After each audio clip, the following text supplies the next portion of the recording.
Anxiety. It seems just about everyone says they suffer from it.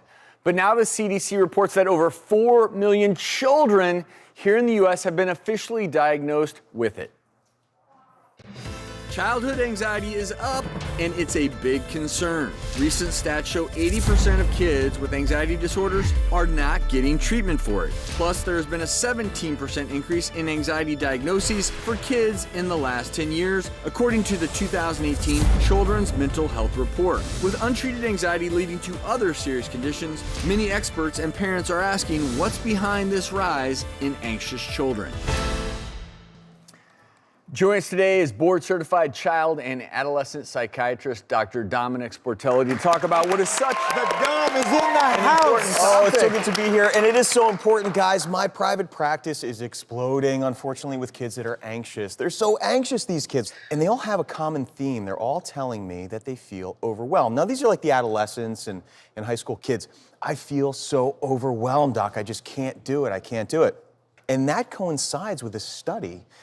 Get this, 1985, when they asked kids, do you feel overwhelmed to the point where it's affecting your life in a negative way? 1985, about 18% said yes. In the year 2000, 28% said yes. Now, 41% of 18-year-old kids say, I feel so overwhelmed, I cannot handle it. Back in my day, half. we were all mellow. You guys were chill. There wasn't as much going on in terms of technology. That changed. It changed. The landscape changed. And most of the anxiety that I see is generalized anxiety disorder, which is this, it's just this fear of worry all the time. This what if thinking, what if this, what if that, right?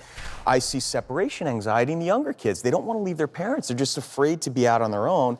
And then you see this social phobia where kids just really have a hard time engaging socially.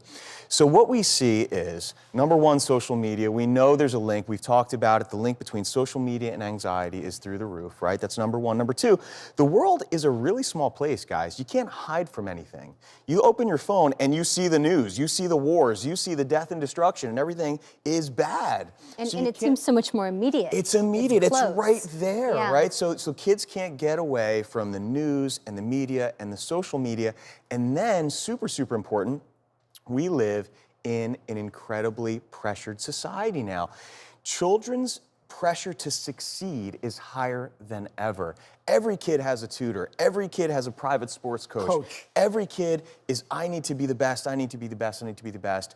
And we have a helicopter parenting theme going on, guys, too, which we know doesn't help. So when you take this study or these percentages and you start talking about how you deal with anxiety in kids, because I hate to say it, in adults, a lot of people hear the word anxiety and, oh, well, just take an anti-anxiety pill.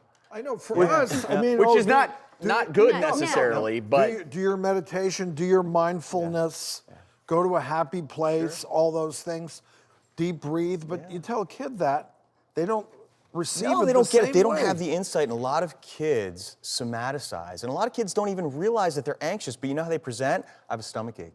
I have a headache.